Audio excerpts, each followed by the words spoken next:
ఇంగ్లీష్లో మాట్లాడడం నేర్చుకోవాలంటే ఏం చేయాలి? This is the question, right? ఇంగ్లీష్లో మాట్లాడడం నేర్చుకోవాలంటే మాట్లాడడం మొదలు పెట్టాలి. Whether it is correct or incorrect, right or wrong, తప్పో ఒప్పో, మనకు వచ్చిన ఇంగ్లీష్లో మాట్లాడడం మొదలు పెడితేనే మనం ఇంగ్లీష్ మీద పట్టు సాధించగలుగుతాము. ఒక రోజున ఇంగ్లీష్లో అనర్గళంగా మాట్లాడగలుగుతాము. ఇది ఎందుకు చెప్తున్నానంటే, a language can be learned only by speaking. ఒక భాషను మనము కేవలం మాట్లాడడం ద్వారా మాత్రమే నేర్చుకోగలుగుతాము. అందుకే మాట్లాడడం మొదలు పెట్టేయాలి, అంతే. వాళ్ళు ఏమనుకుంటారు, వీళ్ళు ఏమనుకుంటారని మనం పట్టించుకోకూడదు. మనం మాట్లాడడం మొదలు పెట్టాలి. ఎందుకంటే మనం ఇంగ్లీష్ నేర్చుకోవాలి కాబట్టి. మేము కూడా అదే చేసాం.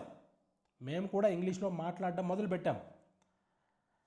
నాకు ఈ గవర్నమెంట్ ఉద్యోగం రాకముందు ఒక ప్రైవేట్ స్కూల్లో ఇంగ్లీష్ టీచర్గా పనిచేస్తుండేవాడిని. అదే స్కూల్లోనే ఒక మ్యాథ్స్ టీచర్ ఉండేవాడు. తర్వాత మేమిద్దరము మంచి ఫ్రెండ్స్ అయ్యాం.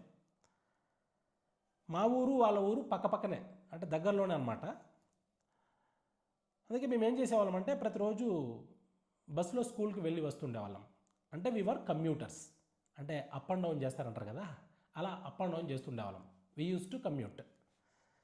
మాకు స్కూల్లో టైం ఉండేది కాదు, అంటే కలిసి మాట్లాడుకోవడానికి, అభిప్రాయాలని షేర్ చేసుకోవడానికి మాకు స్కూల్లో టైం ఉండేది కాదు. ప్రైవేట్ స్కూల్ కదా, ఎక్కువగా టైం దొరకదు మనకి. బిజీ షెడ్యూల్ ఉంటుంది, క్లాస్ వర్క్ ఎక్కువగా ఉంటుంది. అందుకే మేము ఒక కండిషన్ పెట్టుకున్నాం. ఏంటంటే, బస్లో జర్నీ చేసేటప్పుడు మార్నింగ్ ఈవినింగ్ ఇంగ్లీష్లోనే మాట్లాడుకోవాలి, అంతే. That is the condition. దానికి కట్టుబడి ఉండాలి. ఎప్పుడు కూడా ఆ రూల్ని, ఆ కండిషన్ని వైలేట్ చేయకూడదు అట్ ఎనీ కాస్ట్. సో దీనికి మేమేం చేసామంటే, నేను ఆల్రెడీ లిటరేచర్ స్టూడెంట్ నేను కాబట్టి నేను ఒక ప్రపోజల్ పెట్టాను. ప్రతిరోజు ఒక లిటరేచర్ టాపిక్ని, అంటే ఒక ఏదైనా షేక్స్పియర్ రాసినటువంటి ఒక డ్రామాను కానీ, లేకపోతే ఒక పోయంని కానీ, ఏదైనా సరే ఒక టాపిక్ని తీసుకొని దాని గురించి డిస్కస్ చేయాలి. అంటే అక్కడ బస్సు స్టార్ట్ అయినప్పటి నుండి నెక్స్ట్ డెస్టినేషన్ రీచ్ అయ్యేదాకా.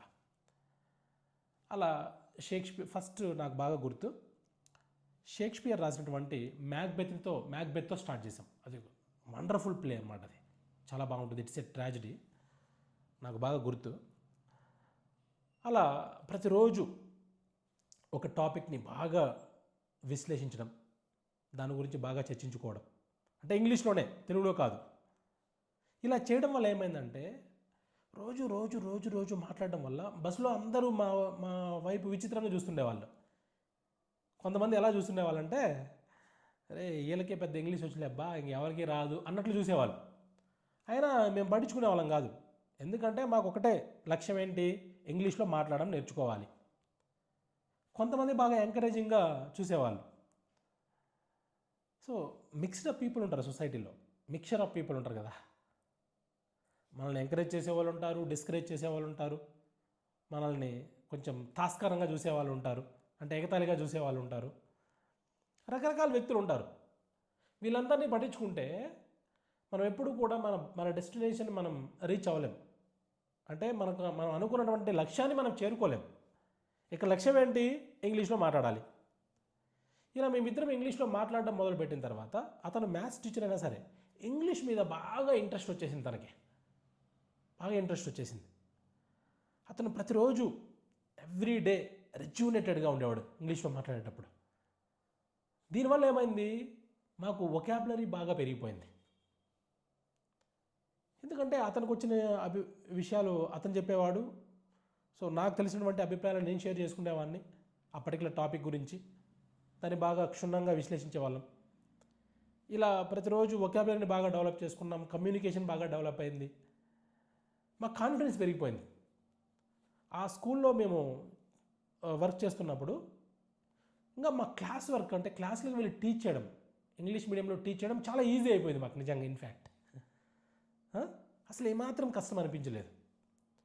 ఇంకా ఎవ్రీడే ఒక 1 hour evening, 1 hour morning, 2 hours బాగా ప్రాక్టీస్ చేయడం వల్ల ఇంగ్లీష్ మీద మంచి పట్టు సాధించాం. అందుకే నేను చెప్పేది ఏంటంటే, trial and error method. Try చేసాం, తప్పులు చేసాం, మాట్లాడాం, మిస్టేక్స్ పోయాయి, ఇట్స్ ఓకే. కరెక్ట్ చేసుకున్న తర్వాత స్లోగా గ్రాడ్యువల్గా అదేమైంది, మిస్టేక్స్ తగ్గుతూ వచ్చాయి. ఒక రోజున పర్ఫెక్షన్ వచ్చేసింది అంతే. ఎప్పుడూ కూడా మన యొక్క కన్సిస్టెన్సీ అనేది చాలా ఇంపార్టెంట్ అనే విషయం అప్పుడు తెలిసింది నాకు.